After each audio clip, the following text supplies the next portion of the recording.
네, 안녕하세요. 자, 이번 시간에는 한국어 자음의 특징과 교수 방법을 주제로 제6강 강의를 이어가겠습니다. 저는 강의를 진행한 김수미입니다. 반갑습니다. 네, 지난 시간에는요, 한국어 모음에 대해서 알아봤는데요. 자, 이번 시간에는 한국어 자음의 특징을 이해하고 또 수업 예시를 통해서 어떻게 자음을 교육하면 좋을지 살펴보겠습니다. 네, 제가 좀 옮길게요. 자, 오늘은 자음의 체계와 특징을 다시 한번 간단하게 정리를 해보고요. 한국어 자음을 가르치실 때 어떤 것들이 있는지, 또 주의사항은 무엇인지 살펴보고요. 한국어 자음 수업은 어떻게 구성하면 좋을지 예를 통해서 살펴보도록 하겠습니다. 자, 먼저 우리가 지난 시간에는 모음이란 무엇인지 살펴봤는데 자음이란 무엇일까요? 자, 학습자들에게 자음이 뭘까요? 또는 선생님들은 자음이 뭘까요? 라고 했을 때 어떻게 대답하실 수 있을까요? 글쎄, 뭐 그 자음 뭐 가나다라 아니야? 이렇게 생각을 하시겠죠? 자, 그래서 우리가 자음을 조금 이제 정리를 해보자면 폐에서 나오는 이 공기의 흐름이 장애를 받아서 만들어지는 소리라고 정의할 수 있습니다. 지난 시간에 모음의 경우는 공기의 흐름이 장애를 받지 않고 통과된다라고 말씀을 드렸었죠. 그래서 다음의 경우에는 우리가 발음을 할 때 공기가 나오면서 어딘가 막히거나 부딪히거나 하면서 방해를 또는 장애를 받는 것들을 우리는 자음이라고 부릅니다. 자, 그래서 이 장애라고 하는 거는요, 조음 기관이 이렇게 좁아지거나, 즉 우리의 뭐 입이라든지 이제 구강 안에서겠죠, 또는 어딘가가 막히면서 공기의 흐름이 장애를 받는 것들을 말합니다. 그래서 우리는 자음을 장애음이라고도 하고요. 제가 갈 곳이 없네요. 장애음이라고 합니다. 자, 그래서 자음과 모음의 차이를 좀 정리를 해보자면, 아이고, 예, 모음은 장애 없이 나오는 소리를, 자음은 장애를 받아서 만들어지는 소리를 말합니다.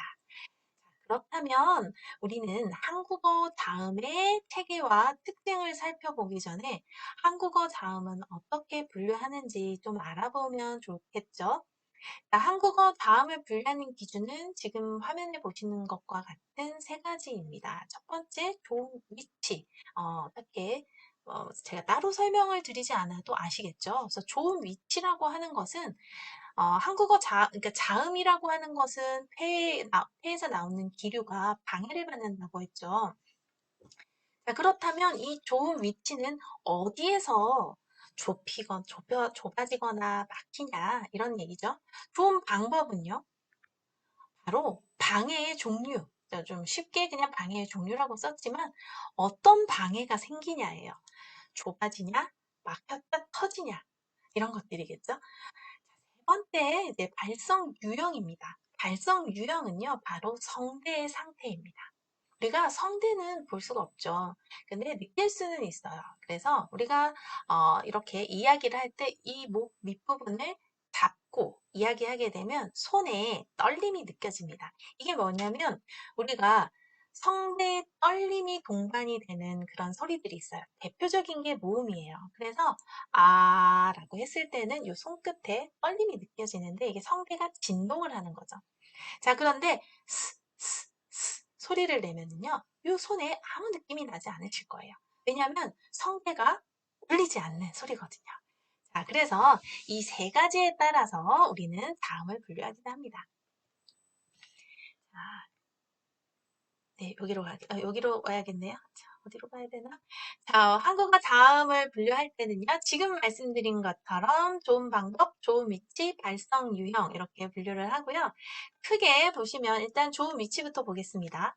양수는 두 입술이죠. 치조, 이빨 뒤, 잇몸 위쪽입니다. 자, 그 다음 경국에, 자, 선생님들께서도 느끼실 수 있을 거예요. 이빨 뒤에 입천장 위로 딱딱한 부분을 말하고요. 영국에는 혀를 뒤쪽으로 끝까지, 입천장을 끝까지 쓸어보시면 매끈한 부분이 나옵니다. 거기가 영국의 마지막 성문은 요 후, 안쪽 목구멍을 말하죠. 자, 그래서 이 좋은 위치에 따라서 좋은 방법도 마찬가지로 분류할 수가 있습니다.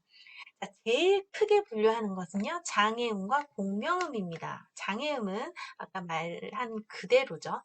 어디선가 장애를 받습니다. 근데 어떤 장애를 받냐, 어떻게 도대체 방해를 받냐에 따라 다른 거죠. 파열, 터지는 거죠. 그래서 다쳤다가 터지는 그런 방해를 받냐, 입술에서 받으면 양순 파열, 어디서 막혔다 터지냐, 치조에서 막혔다 터지면 치조 파열음, 영국에서 막혔다 터지면은 영국의 파열음, 이렇게 되는 거고요. 자, 이제 마찰음은요, 공기, 즉 기류가 나오는 입구가 이렇게 좁아지는 상태예요. 막혔다가 터지는 것이 파열음인데, 마찰음은 좁아지기만 해요. 그래서 이 사이로 공기가 막 지나가면서 튜블런스, 난기류가 생기면서 만들어지는 것이 바로 마찰음이에요. 그래서 치조 위치에서 마찰음 스가 있어요. 자, 그 다음 성문 위치. 자, 요 후드 안쪽에서 여기에서 마찰이 생기는 흐가 있습니다. 자, 파찰음은요. 막혔다가 자, 이렇게 막혔다가 파열음은 빵 하고 터지는 데 비해서 파찰음은 막혔다가 조금만 터져요. 터지는 게 아니고 조금만 열리죠. 그럼 이 사이에서 뭐가 생기나? 바로 이 마찰이 생겨요. 그래서 파열과 마찰이 동시에 동시는 아니지만 순차적으로 생기기 때문에 우리는 파찰음이라고 해요. 그래서 이 파찰의 장애를 받는 것은 경구개에서 막혔다가 조금 열리는 틈으로 나오는 소리가 즈, 츠, 쯔예요. 자, 나머지 공명음은 뭐냐면 성대가 울립니다. 자, 성대가 울리는 건 제가 아까 모음이라고 말씀드렸죠. 그런데 이 모음이 아닌데도 울리는 다음이 있어요. 그게 바로 비음과 유음입니다. 그래서 공기가 나오는데 약간의 방해는 받아요. 어디냐면 이 영구개가 내려와서 요 앞에 목젖을 막습니다. 자, 그러면 막으면 공기가 어디로 빠지냐? 요 코로 빠져요. 그래서 선생님들 하실 때 코 밑에 손을 대시고 하시면 여기가 따뜻해지실 거예요. 폐에서 나오는 기류가 여기로 좀 빠지고 있거든요. 그래서 공기가 기류가 흘러요. 흐르긴 하는데 약간의 방해를 받습니다. 그게 공명음이에요. 그래서 우리는 공명자음이라고 합니다. 아무런 방해를 받지 않는 모음이 아고요. 구강을 통해서 공기가 나오지만 비음을 콧구멍을 통해서 나오기 때문에 좀 어려운 용어로 비강이라고 하죠. 그래서 코를 통해서 나오기 때문에 비음이라고 합니다. 자, 그러면 유음은 어디로 나오냐? 입을 통해서 나옵니다. 하지만 막히진 않아요. 그래서 뭐 알 해보시면 알 발음해보시면은 알 하실 때 어때요? 혀 양쪽으로 기류가 새서 나오죠. 그래서 이걸 우리가 유음, 네, 비음, 변이음으로 가면 이제 설치금이라는 얘기도 하게 되는 거죠. 자, 이렇게 한국어 자음을 분류할 수 있습니다. 자, 마지막으로 발성, 유형, 평음, 격음, 경음이 있는데요. 뒤에서 다시 한번 말씀드릴게요. 자, 도움 위치에 따른 분류 제가 좀 전에 거의 다 말씀을 드렸는데요. 특히 이제 선생님들 같은 경우에는요, 이런 도움 기관의 명칭을 좀 알아두시는 게 좋습니다. 자, 그래서 좋은 위치에 따라 양수는 입술에서 치조가 어디냐? 바로 이빨 위쪽. 네, 여기를 우리 치조라고 하죠. 밑 잇몸이라고 되어 있는데요. 여기를 치조라고 합니다. 자, 그 다음에 경국에, 그 다음 연국에, 그 다음 네, 죄송해요. 이렇게 쭉 이어가는 이쪽이죠. 그래서 좋은 위치에 따라서, 즉, 공기가 나오다가 어디에서 장애를 받느냐입니다. 즉 장애라는 것은 그 부분에서 혀가 움직이든지 입술이 움직여요. 근데 보통은 대부분 양수음을 제외하면 뭘까요? 대부분 양수음은 입술이지만 나머지는 어때요? 이 혀가 막 굉장히 중요해요. 그래서 혀가 우리가 굉장히 피곤할 경우에는 선생님들 막 혓바늘이라고도 하잖아요. 구내염. 혀가 아프면 발음을 제대로 할 수가 없어요. 물론 우리가 음식을 먹을 때도 굉장히 중요하지만 혀는 발음 기관에서 굉장히 자유롭게 움직이면서 많은 역할을 하고 있죠. 그래서 대부분은 이 혀가 자유롭게 움직이면서 위쪽에 고정된 이 좋은 기관에 붙었다 떨어지거나 좁은 틈을 만들거나 하면서 여러 가지 유형의 장애를 일으킵니다. 그렇게 해서 우리는 조음, 즉 자음을 조음하게 되는 거죠. 마지막으로 후음은 혀와 관련 없이 자, 성대와 성대 사이에서 이 성대가 긴장을 하거나 마찰을 일으키거나 하면서 내는 소리를 말합니다. 자, 좋은 방법에 따른 분류와 특징 제가 앞에서 많이 말씀을 드렸으니까요. 여기서는 간단하게 정리만 할게요. 파열음은 막았다가 터지는 소리예요. 자, 그래서 막혔다가 빵 하고 한 번에 팍 터집니다. 자, 두 번째 마찰음은요. 통로를 이렇게 좁혀요. 그래서 그 사이에 공기가 지나가는데 이렇게 좁은 틈으로 공기가 지나가다 보니까 튜블러스, 난기류가 생겨서 마찰이 생기는 소리입니다. 자, 파찰음은요. 파열음과 마찰음의 특징을 동시에 가지고 있다라고 말씀을 드렸죠. 그래서 파열음처럼 처음에 폐쇄가 되지만 파열이 완전 한 번에 일시적으로 빵 하고 개방되는 것이 아니라 좁게 그렇게 개방이 되기 때문에 마찰이 발생한다 보시면 되겠고요. 자, 그래서 요걸 하나 빠뜨렸네요. 파열음은 우리가 폐쇄음이라고 이제 부르기도 하는데요. 왜냐면 이렇게 폐쇄가 되기 때문이죠. 그런데 이제 이 폐쇄음이라는 용어보다는 파열음이라는 용어를 많이 쓰는 이유는요. 이 이 폐쇄음, 즉 파열음에 해당하는 자음들의 경우는 파열되는 게 굉장히 중요한 특질 중에 하나거든요. 자, 그래서 파열음, 폐쇄음, 어떤 용어를 쓰셔도 상관없지만 파열음을 좀 많이 사용하고 있습니다. 자, 그 다음에 네 번째 어떤 자음, 즉 좋은 방법에 따라 우리가 분류를 하고 있는데 네 번째가 비음입니다. 자, 비음은요, 제가 아까 잠깐 말씀드렸지만 기류가 코로 계속 나온다라고 말씀을 드렸죠. 영구개와 목젖을 내려서 비강으로 통하는 통로가 열리게 한다라고 되어 있는데 이게 무슨 말이냐면 보통 우리가 말을 할 때에는요.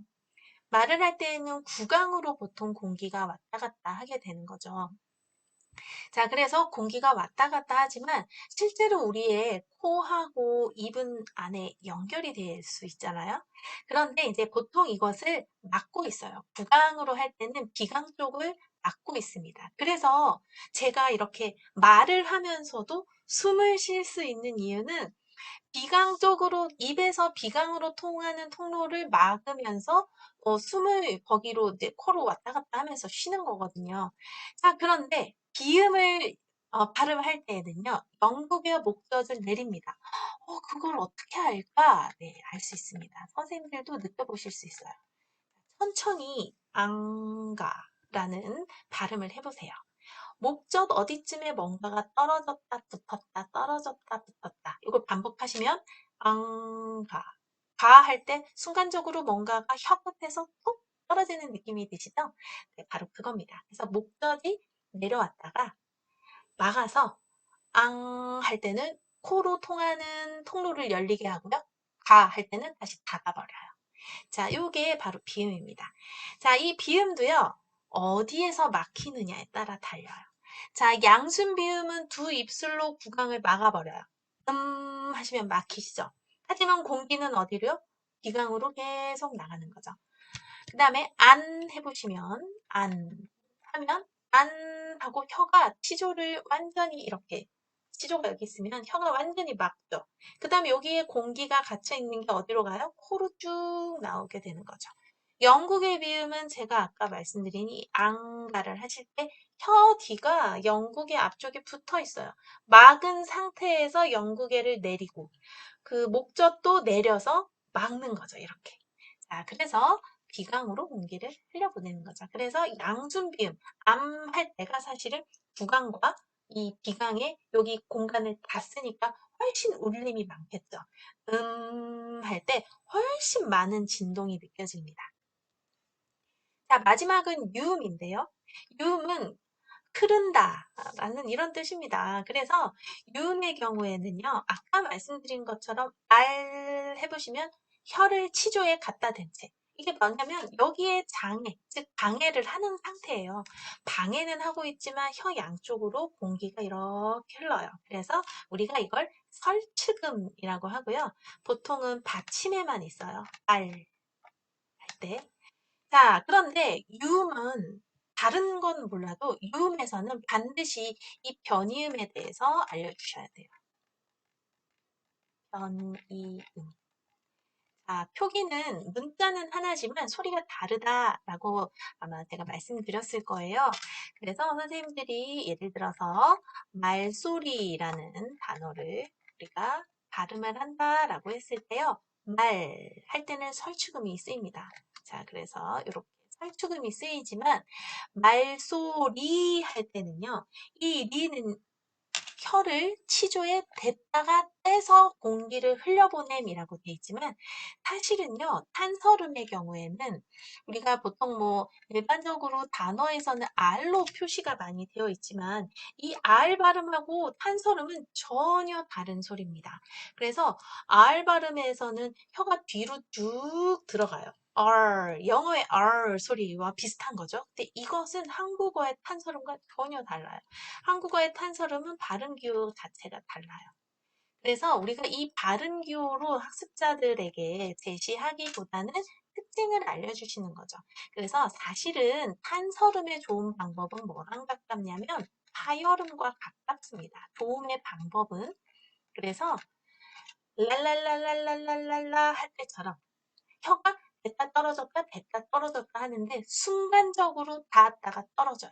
한참 닿는 것이 아니라 그래서 말소리 리 했을 때 순간적으로 닿다가 탁 떨어지는 이런 소리가 되겠습니다. 그래서 이 여기서 주의하실 점은 선생님들께서 이 탄서름을 제시하실 때요. 영어의 L 또는 영어의 R 소리로 제시하시면 절대 안 됩니다. 그러면 말까지는 괜찮겠죠. 말소리가 돼요. 리. 근데 영어의 R의 경우는 입술도 둥글게 되기 때문에 이 탄서름의 자질과 완전 멀어지게 되거든요. 그래서 탄서름, 즉 변이음, 유음의 경우는 변이음을 제시해 주시는 것도 굉장히 중요한데 이때 다음, 즉 초성이 위치하는 이 판서름이 위치하는 이 위치에서는 영어의 R, 영어의 L로 제시하시면 안 됩니다. 자, 그 다음 우리가 또 하나 자음을 분류하면서 봤던 발성 유형에 대해서 좀 보겠습니다. 자, 성문 마찰의 동반 또는 긴장에 따라 발성 유형이 구분된다라고 되어 있는데요. 우리가 도움을 할 때, 즉 발음을 할 때 성문에 마찰이 동반되는 걸 기식성이라고 해요. 자, 말이 어려워서 그렇지 공기가 많이 나가는 거예요.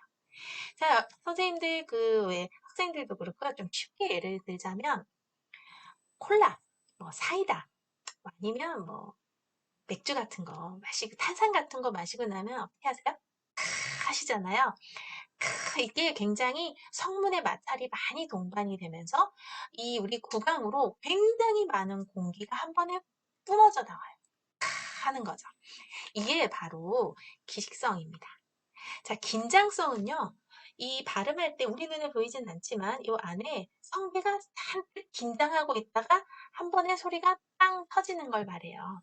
그래서 보통 제일 많이 이제 볼 수 있는 게 오빠, 아빠 할 때 이 빠 있죠. 빠. 빠는 학생들이 보기에도 입술이어서 굉장히 보기도 쉽고요. 소리도 쉽고 그렇습니다. 자, 그래서 빠, 오빠, 뭐 아빠 뭐 이런 것들 우리 학생들의 경우 이제 성인 학습자들의 경우는 뭐 이제 좀 여러 뭐 좋아하는 뭐 연예인도 있고 뭐 이런 경우가 많잖아요. 그래서 그럴 때 좀 많이 사실 한국의 어떤 드라마라든지 뭐 이런 것들에서 좀 많이 접할 수 있는 단어기 때문에요. 오빠, 뭐 아빠 이런 경우에는 좀 접근하기 쉬운 단어 중에 하나예요.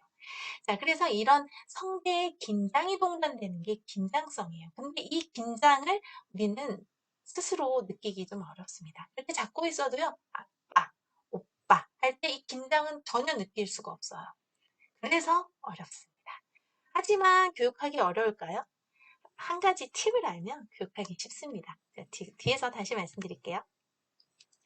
자, 그 다음에 이제 성대의 진동 여부에 따라서 유성음과 무성음이 있는데요. 한국어의 자음은 모두 무성음입니다. 자, 그래서 유성음의 경우에는요, 우리가 자음을 발음할 때 성대 진동이 수반되는 거예요. 그래서 한국어의 그냥 일반적인 자음은요, 사실 혼자 음절을 이룰 수 없기 때문에 보리 할 때, 사실 이 보 할 때도 울려요. 왜 울리냐면 이 오 몸 때문에 울립니다. 자, 그런데 영어의 이 보리를 예를 들어서 뭐 해볼까요? 위로 볼까요? 이 위 같은 경우는 유성 자음인 거죠. 그래서 한국어의 자음은 일단 무성 자음이다. 그래서 이 무성 자음인데 이것이 약간의 기식성을 동반하고 있어요. 사실 그래서 어렵습니다. 이걸 좀 다시 좀 자세히 볼게요. 자, 한국어의 경우는요. 파열음과 파찰음. 자, 여기에 파열음과 파찰음이 평음, 경음, 격음의 삼중 대립으로 이루어져 있어요. 학습자들이 제일 어려워해요. 그리고 언어에서도 굉장히 특이한 구조입니다. 보통 학습자의 모국어들의 대부분은요. 유성음과 무성음으로 분류되는 경우가 굉장히 많죠. 그런데 한국어는요. 다 무성음이에요. 공명자음을 빼고요. 요거는 울리니까 당연히 유성이겠죠. 자, 성대가 진동을 한다입니다. 그러니까 무성자음이라는 건 성대에 진동이 없다예요. 자, 그런데 파열음과 파찰음의 경우는 이 무성자음인데 성대의 어떤 상태에 따라 다르다라는 거죠. 그래서 기식성과 긴장성의 유무에 따라 변별이 되는데, 자, 먼저 평음을 잘 보시면 긴장도 없고 기식도 없어요. 편안한 상태에서 발음하는 소리. 아, 다, 가, 자, 이런 것들이죠. 그런데 사람에 따라 강한 기식성을 갖기도 한다라고 되어 있지만, 한국인들의 발음을 잘 들어보면은요. 아, 다, 가, 자에 약간의 기식성이 있어요. 자, 그래서 예를 들어서 가, 구라고 했을 때요. 제가 가, 구 했을 때는 둘 다 어때요? 크 소리가 살짝 섞여 있죠. 그런데 제가 이걸 붙여서 발음하면 가구, 가구라고 했을 때는 여기에서는 기식성이 있지만 얘는 기식성이 없는 것 같죠. 얘는 어디 갔을까? 이런 생각을 하실 수가 있는데요. 이거는 우리가 한국어의 어떤 음운 규칙 중에 두 번째 음절부터는 기식성이 사라지는 이런 것들을 볼 수 있기 때문이에요. 자, 그래서 평음은 약간의 기식성이 있어요. 그래서 학습자들은 평음과 격음이 헷갈립니다. 자, 격음은 한번 볼까요? 격음은 긴장성과 기식성을 다 가지고 있습니다. 자, 그 다음에 경음의 경우는 자, 여기로 이렇게 해놓고 볼게요. 경음의 경우는요. 기식성은 없지만 긴장성을 갖고 있어요. 그런데 긴장성은 우리가 느낄 수 없다. 자, 그래서 평음에는 기식성이 있고 경음에는 기식성이 없습니다. 자, 그 다음 격음은요. 눈에 띄는 기식성이 굉장히 강합니다. 그리고 긴장도 동반이 돼요. 그래서 이런 차이들을 우리가 좀 유의해야 합니다. 자, 그래서 이 내용은 뒤에서 또 다시 또 말씀드릴게요. 자, 그러면 한국어 자음의 교수 방법과 유의사항 한번 보겠습니다. 자, 자모 교육하실 때 문자와 소리, 음성과 음가를 함께 교육해야 된다. 여러 번 말씀드렸죠. 자, 첫 번째는 좋은 위치를 변별하는 게 중요합니다. 학습자들에게 발음 기간의 단면도 또는 구강 모형을 활용해서 제시하는데요. 다음의 경우에는요, 좋은 위치의 변화를 느낄 수 있도록 제시하는 것도 좋고요. 일단은 문자 교육 먼저 종료한 후에 복습의 단계에서 활용하셔도 좋겠습니다. 자, 그래서 이런 단면도라든지 이런 것들은 구글이나 이런 데서 많이 찾아보실 수 있으실 거예요. 그래서 이런 부분들이 여기서 소리가 납니다 라고 하셔도 되고요. 학습자들에게 어디서 발음을 해보게 하고요. 이거 혀가 어디에 닿는 것 같아요? 뭐 이런 걸 물어보셔도 좋겠습니다. 그래서 이 순서대로 제시하셔도 좋겠고요. 아마 선생님들께서 가장 교육하시기 힘든 부분이 바로 이 평음, 경음, 격음일 겁니다. 새 음의 의미 변별이 중요한 이유는요. 새 음의 교육이 중요한 이유는 바로 이 평음, 경음, 격음의 경우는 의미 변별을 가져오는 소리이기 때문입니다. 그래서 이 의미 변별을 가지고 있다라는 것은 발음이 잘못되면 의사 전달이 어려울 수 있다. 즉 의사소통에 실패할 수 있다라는 것들이 중요합니다. 자, 세음의 차이를 유의해서 설명을 하시는데 평음을 발음하실 때는 발음할 때 공기가 약간 나가지만 성대 부분이 굉장히 편안한 상태. 그냥 상태에서 아, 이렇게 편안한 상태인데 자, 이때 주의하실 점은요. 기식성이 유지가 되려면 반드시 자음이 단어의 초성에 있어야 돼요. 무슨 말이냐면 제가 조금 전에 예를 든 것처럼 바라는 단어로 하시면 안 되고 바 또는 단독음절로 하시는 게 좋습니다. 자, 그 다음에 경음의 경우는 공기가 나가지 않는데 손바닥이나 휴지를 활용한다라고 되어 있죠. 무슨 말이냐면 손을 놓고 바, 했을 때 손바닥에 약간 공기가 부딪히는 느낌이 있어야 돼요. 바, 바, 할 때 약하게 부딪힙니다. 그런데 아빠, 해보시면은 별로 부딪히는 느낌이 없어요. 거의 나가지 않습니다. 자, 그런데 격음은 아파요 할 때 있죠. 하면은 공기가 굉장히 많이 나가죠. 잘못하면은 우리가 실수를 할 수도 있는 하게 되죠. 자, 이렇게 공기의 흐름, 공기를 직접 느껴본다. 이런 것도 좋습니다. 그래서 아마 이제 이런 다양한 교재들에서 바의 경우는 휴지가 흔들리지 않지만 파는 많이, 자, 아이고, 이걸 옮겨야 되겠네요. 파는 휴지가 많이 흔들리고 바는 조금만 흔들리는 네, 이런 것들을 직접 보여주셔도 괜찮고요. 학습자들이 직접 해보는 방법도 있습니다. 그런데 이게 그렇게 또 쉽지는 않습니다. 휴지를 아무리 들고 빠 해도 학습자들은 다시 발음이 틀리는 경우가 많거든요. 그 이유는요. 평음과 격음이 모두 기식성이 있어요. 그래서 자, 제가 아까 하나의 팁을 알려드린다고 했었죠. 평음, 경음, 격음은요. 후행하는 모음의 높이가 다릅니다. 무슨 말이냐면 자음이 있을 때요. 자, 자음 다음에 반드시 모음이 후행해야 음절을 이루죠. 그래서 바와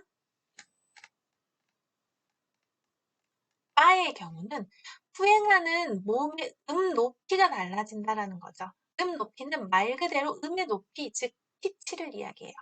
자, 평음, 경음, 격음의 음성학적 차이. 자, 여기에서는 선생님들의 음성학적 지식도 좀 필요한데요. 잘 보세요.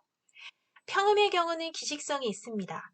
그 다음 후행하는 모음의 높이가 낮습니다. 그래서 달, 불 이렇게 되는 거죠. 자, 제가 그냥 불 할 때 잘 들어보세요. 경음의 경우는 기식성이 없습니다. 자, 기식이 거의 나타나지 않지만 성대는 긴장한다라고 말씀드렸죠. 그런데 이 긴장성은 학습자가 느끼기 어려워요. 그래서 학습자들이 청각적으로 차이를 확 느낄 수 있는 건 바로 이 높이예요. 휴지가 날리는 것보다. 자, 제가 이 부분을 읽어볼게요. 딸, 뿔, 달, 불, 딸, 뿔. 다르시죠? 그래서 달이라서 불이 있어요. 딸이라서 뿔이 있어요. 음의 높이가 다르죠? 달, 딸, 달, 딸. 그래서 이 경음의 경우는요. 음 높이가 높아집니다. 격음 한번 볼까요? 기식성이 많이 있는데 음 높이가 또 높습니다. 그래서 학습자들이 어려운 경우 달이라서 탈이라서 불이 있어요. 풀이 있어요. 처럼 높이의 차이로 교육하는 것이 좋습니다. 경음과 격음 같은 경우는요. 오히려 차이가 조금 커요. 그래서 경음과 격음의 경우는 구별하는 것이 크게 어렵진 않지만 정말 힘든 것은 바로 이 평음과 같이 섞였을 때예요. 자, 그래서 그런 차이로 좀 접근해 보시면 좋을 것 같습니다. 자, 그래서 격음과 평음을 변별할 때는 몸의 음높이를 활용하시는 게 좀 좋을 것 같습니다. 자, 제가 그러면은요, 지금부터 평음, 경음, 격음을 5단계로 어떻게 수업을 하면 좋을지 한번 예를 들어서 보여드리겠습니다. 자, 먼저 도입 단계입니다. 새 음의 변별. 초급부터 고급까지 지속적으로 발생합니다. 그래서 학습 초기부터 꾸준히 제 새 음의 차이를 구별해서 인지한다. 자, 구별해서 인지한다. 어떻게 하는 걸까요? 네, 듣고 변별하는 겁니다. 자, 이 학습자들은요, 모국어에 대한 음성 범주가 이미 완성된 상태예요. 성인 학습자는. 그래서 비슷한 음성, 자, 모국어에서는 유성음과 무성음만 구별했는데 한국어는 무성음만 있는데 이 무성음이 또 세 개로 갈라져요. 굉장히 복잡해요. 그래서 이 각각의 음성 범주가 학습자의 인지 안에서 자리 잡게 하려면 충분한 입력, 그야말로 입력 홍수가 될 때까지 입력하면서 학습자들이 별도의 음성 범주가 안에 생성되게 하는 과정이 필요하죠. 자, 그래서 할 수 있는 활용들. 먼저 첫 번째, 듣고 고르기 합니다. 다, 다, 다, 다. 듣고 고르는 거죠. 아빠, 아빠. 듣고 고르는 겁니다. 자, 두 번째 단계, 짝과 비교합니다. 답을 확인해 보고요. 너랑 나랑 뭐가 틀려? 뭐가 달라? 답을 뭐 제시하셔도 좋겠고요. 자, 그래서 학습자가 대답한 초성의 파열음입니다. 초성의 파열음을 판서하거나 화면으로 제시해 주는 거죠. 그 다음에 학습 목표를 제시합니다. 도입에서는요, 학습 목표는 정말 중요합니다.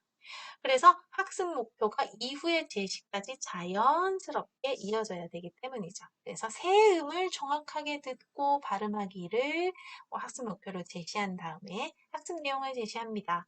초성의 파열음, 좋은 위치도 함께 제시해 주는 게 좋겠죠. 두 번째, 제시와 설명 단계입니다. 자, 제시와 설명 단계에서 이런 평음, 경음, 격음의 경우는요, 언어권에 따라 나타나는 오류가 달라요. 어떤 언어권은 평음과 경음에서 차이가 있어요. 성조가 있는 언어들은 특히 그렇습니다. 자, 그런데 이 다른 언어권은 평음과 격음 또는 뭐 격음과 경음 사이에서 나타나는 오류들이 좀 다를 수가 있어요. 자, 그래서 이때에는 학습자의 모국어, 이 모국어의 특징을 활용할 수 있지만 제시할 때 주의하실 점은 제가 아마 모음편에서도 말씀드렸을 거예요. 1대1로 제시하시면 위험합니다. 왜냐하면 학습자가 느꼈을 때, 인지할 때 모국어와 한국어가 비슷해요. 비슷한데 달라. 이런 경우는 습득이 더 어려워질 수가 있어요. 그래서 음성적인 특징, 예를 들어서 도움의 위치라든지 도움의 방법 정도를 활용할 수는 있지만 이것을 1대1로 매칭하는 것은 사실 굉장히 학습자의 발음 오류를 가속화시킬 수 있어요. 자, 그래서 제시된 파열음을 듣는데 학습자가 새 음을 변별할 수 있도록 듣기를 충분히 해주는 게 좋은데요. 교사가 직접 발음하는 방법. 두 번째, 교재가 있으시면 교재를 활용하시는 방법. 그것도 어렵다. 국립국어원 홈페이지에 접속하시면 바른 소리 있다는 게 있어요. 그래서 앞면, 옆면 또는 소리까지 정확하게 들어보실 수 있으니까 활용하시면 되는데요. 이때 학습자들에게 높이의 차이를 설명한 후에 이 차이에 집중해서 세 음을 변별할 수 있는 이런 것들을 미리 말씀해 주시면 훨씬 좋겠죠. 자, 제가 바른 소리 화면을 좀 화면 캡처를 떠가지고 가지고 왔는데요. 자, 잘 보시면 자음에 이게 지금 뿌를 가지고 온 거예요. 그래서 단어에 따라 이런 여자 성우분이 나오기도 하고 남자 성우분이 나오기도 하는데요. 자, 앞면 프론트를 누르시면 앞면 모양, 사이드를 누르시면 옆모습이 나오고요. 요걸 누르시면 앞면, 옆면이 같이 이어서 쭉 나옵니다. 그래서 정확한 소리, 입술의 모양을 볼 수는 있지만 대신 우리 이 얼굴이 투명이 아니다 보니까 다른 건 볼 수가 없어요. 자, 그래서 제가 일부러 이걸 가지고 온 것은요. 양순음의 경우는 입술 소리이기 때문에 학습자들이 보기가 쉽습니다. 그래서 먼저 연습하실 때에는요, 이 양순음으로 연습하시는 것도 좋습니다. 그래서 여러 가지 단어들이 나오죠. 그래서 이 단어들을 먼저 들어보시고, 그 다음에 평음의 비읍을 가서 다시 보시고, 그 다음에 여기에 피읍 가서 다시 보시고 따라하고, 듣고 따라하고, 이런 방법을 쓰시면 제시하실 때 좀 도움이 되실 겁니다. 자, 한글 자모 교육에서 이걸 해주시는 게 중요하다라는 말씀을 드렸죠.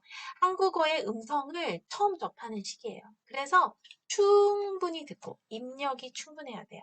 그래서 학습자가 모국어와의 차이, 모국어와 뭐가 같고 뭐가 다르구나.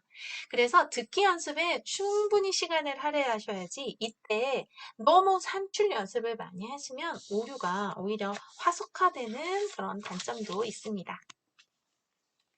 자, 그래서 제시 다음 단계를 잘 보시면요. 제시한 다음을 순서대로 읽어주고 발음하게 하는데요. 기식성의 차이를 느낄 수 있게 휴지, 종이 또는 손 다 좋습니다. 자, 경음의 발음이 어려운 경우가 있어요. 학습자의 모국어에 따라. 이때는 아의 종성을 삽입하는데 어떻게 하냐면 까를 가지고 연습을 해본다고 해봅시다. 그러면 앞에 악을 줘요.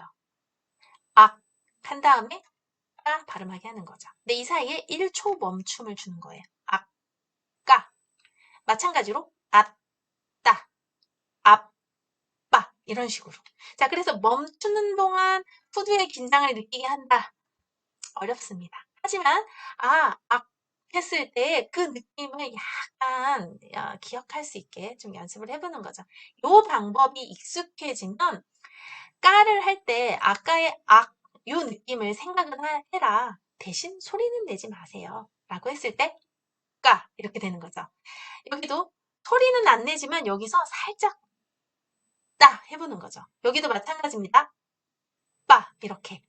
자, 그래서 소리는 내지 처음에는 소리 내고 아까, 아따, 아빠 해보시고요. 요게 익숙해지면 까, 따, 빠 이렇게 연습을 해보는 거죠. 이해되시죠?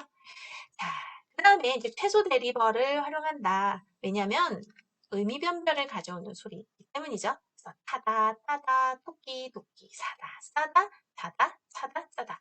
사다, 싸다의 경우 오늘 제시는 하지 않았지만 요거는 평음과 경음의 어떤 그 변별에서만 쓰이니까요. 만약에 여기까지 학습이 되셨다라고 하면 사다와 싸다를 삽입하셔도 되고요. 그렇지 않다면 가다, 하다 이런 것들 활용하시면 되겠습니다. 자, 이렇게 활용하신 다음에는요. 연습을 하시는 게 필요하죠. 연습은 아까 말씀드린 것처럼 중요합니다. 듣고 변별하기 굉장히 중요합니다. 그래서 교사의 발음을 듣고 들은 것 찾기. 탈 했을 때 자, 1번 탈, 2번 발, 3번 딸 이렇게 여기에도 듣기를 제시하고 여기에도 듣기를 제시하셔도 되고요. 하나 듣고 여러 가지를 골라도 되겠습니다. 두 번째는 듣고 배열하기. 예를 들어서 이 지문에, 이 보기 문항에 제가 발, 팔, 딸 했을 때 순서대로 쓰시오 또는 순서대로 번호를 쓰세요. 이런 활동도 좋겠죠. 자, 그 다음에 발음을 이제 해보는 겁니다. 자, 이번에는 요 내용을요, 교사가 아닌 학생이 역할을 하는 거죠. 학생이 달 했을 때 나머지가 달, 딸, 탈 중에 고르거나 쓰기, 짝 활동하셔도 되고요. 짝 활동한 다음에는 전체 활동으로 확장하셔도 됩니다. 이거 발음해 보실 분 해서 한 사람이 얘기하면 나머지 학생들이 듣고 고르는 거죠. 그 다음에 이제 문장 안에서 의미 변별이 되는 거죠. 우리 딸은 달을 좋아해요. 방에 들어가서 빵을 먹어요. 이런 문장으로 활동하셔도 되겠고요. 활용 단계는 유의미한 맥락입니다. 숙달도에 따라 생략하셔도 좋습니다. 예를 들어서 대화문을 제시해 주시는 거죠. 이제 1급 정도 수준에서 쇼핑하기 이런 걸 공부하고 나면 어서 오세요. 뭘 드릴까요? 했을 때 비누 주세요. 배 주세요.